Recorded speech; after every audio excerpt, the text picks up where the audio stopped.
Hi friends, good morning. ఈరోజు మా breakfast ఏంటో తెలుసా? గోధుమ పిండి ఎగ్ ఆనియన్ దోశ అండి. గోధుమ పిండి ఎగ్ ఆనియన్ దోశ చేసుకొని తినండి. చాలా హెల్తీ ఫుడ్. ఇది చాలా మంచిది. పిల్లలకు కానీ పెద్దలకు కానీ స్నాక్స్ లాగా తినవచ్చు, బ్రేక్ఫాస్ట్ లాగా తినవచ్చు, అన్నిట్లో తినవచ్చు. జా కిసాన్ జామ్ వేసుకొని సాస్ వేసుకున్నాం. టమాటో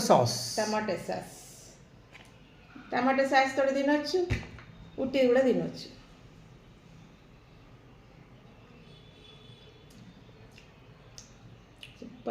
సూపర్ ఓకే, అదిరిపోయింది.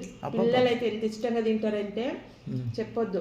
వేడివేడిగా తినాలండి, వేడివేడిగా థ్యాంక్ యూ. వేడివేడిగా తినాలి. బాగుందా టేస్ట్?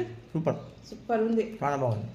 స్పాంజీ కొత్తిమీర ఇవి ఉల్లిగడ్డలు నోటికి తగులుతుంటే చాలా టేస్ట్ ఉంది. మీరు తిన్నారా? బ్రేక్ఫాస్ట్ చేసిర్రా? నేను నాదైతే ఎగ్